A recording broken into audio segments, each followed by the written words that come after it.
Wow, this is very nerve-wracking for me, talking to such a large crowd, but I do encourage my students to step out of their comfort zone, so I have to lead by example. So, congratulations to all graduating students and welcome to all their family and friends who have come here to support them. My current role at the Learning Connection is certificate tutor and mentor. Not only do I facilitate the first term's compulsory section of certificate program, I also mentor the students' creativity through their whole time in certificate. And I know I tend to need to nag a lot, especially about updating your digital records. Now, I started as a student myself in 2004 at the Learning Connection, and I chose TLC because of their hands-on philosophy. The thought of doing another 5,000-word essay was just too frightening. And even though I had studied design before, I joined at the certificate level. And it was a way to see whether I would enjoy the school, because it was only going to be 6 months. Now, 2.5 years later, of what I would call a holiday camp of creativity, I sadly realised I couldn't be a student anymore, not unless I won lotto, which I'm sure many of you relate to. While I was job hunting, I was fortunate enough to get some work at the Learning Connection doing a survey that they were running. And this led to becoming a distance delivery mentor, which then turned to becoming an on-site tutor. Something I never foresaw when I was a student at the Learning Connection. So you never know where these opportunities come about. I'm there at the beginning of most of the on-site students' creative journey, and I have a good understanding of what they're going through because I used to be one of you.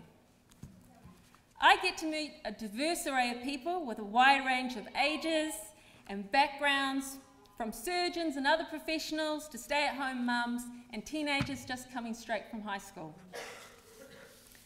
Now, the oldest student I had was 83, and she made her own life-size cardboard coffin, which she collaged, and the theme of this project was My Future. And my youngest was 14, who had been bullied severely at school and was very withdrawn. And I remember him cringing when I used to approach him. He was like a little turtle and just withdraw. But the time he'd gone through his stint at TLC, he was able to come up and talk to me, which was a huge hurdle at the beginning. That's one of the many good things about the school, the sense of community, where the students feel safe in expressing their individuality. I also get to witness their nervousness and uncertainty and doubt as they first arrive at the school, not to mention the occasional tantrums and tears. However, I also get to support and share their wonderment and joy when they succeed beyond their expectations. And that is a privilege that sustains my role at the Learning Connection. Now, we have this set exercise in the compulsory section to encourage students to explore their creativity. And this is the travelling egg, which is very exciting. And we have a lot of egg puns going through this activity. Now, the design brief is about creating a package to protect a raw egg, organic, free range of course. And this will go on a journey with a courier to a set destination. And when the design is complete, it is presented to the class and then we send it on its journey. And it seems pretty straightforward, but not quite. The package, design, and materials has to relate to the eggs. And it must fit in an A5 unpadded courier bag. And this is where the fun begins. Now, A5, it's very small. I'm sure most of you certificate students remember that time. And there has been some memorable ideas that I'd like to share. Now, unfortunately, I don't have any images, so you're just going to have to use your imagination. Now, we had a story of how a species of aliens reproduce, and it's by exploding the back of their skull, releasing their offspring.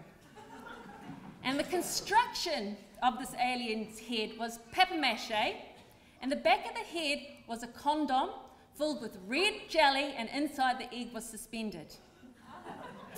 Now, the receiver of this package had to do an alien autopsy and cut open the condom to release the egg. Now another creative idea was eggs and soldiers. And he had found an open-top army jeep toy, which he jammed the egg in the back, and he glued little toy soldiers around the egg. And I was a little bit worried about how exposed the top of the egg was. And I asked the student whether he thought the egg had enough protection.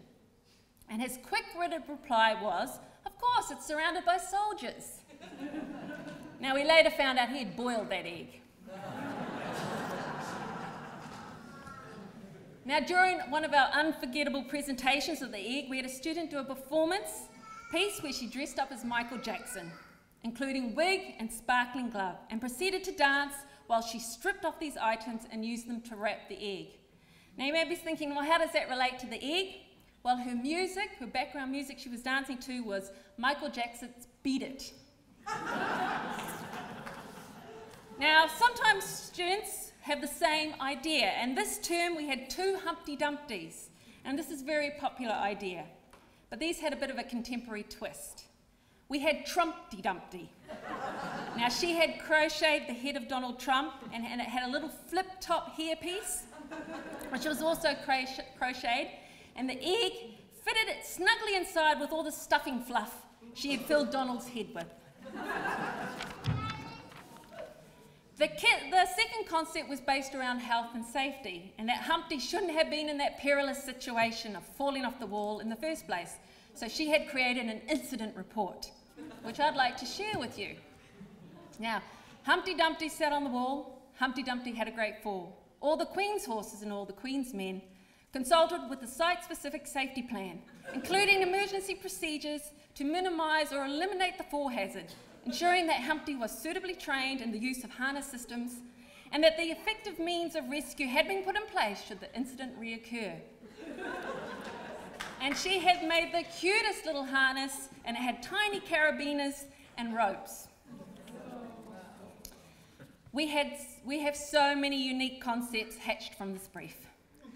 This is why the exercise is so interesting. Everyone brings their own core interests into the project. Now, I once made a mistake. Yes, I know, that's hard to believe. We're sending the eggs. I gathered all the little courier bags and I placed them in this big black rubbish bag. I was trying to be thoughtful to the courier driver so he didn't have to keep going back and forth to his van taking all the little eggs.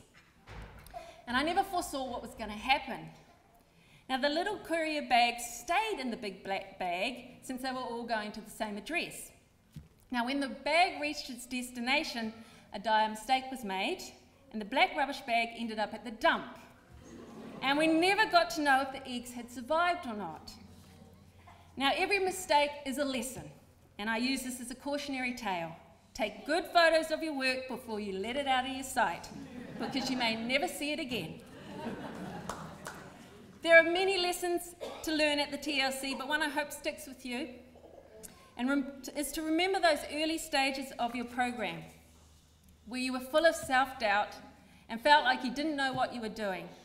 But you persevered, you trusted in the process, and look how far you've come. Whether you are continuing to the next program or moving on, I wish you the best on this exciting journey. To all the family and friends here tonight, the next certificate on-site class starts on the 1st of May. Come on board, and I'd love to see you there. Thank you.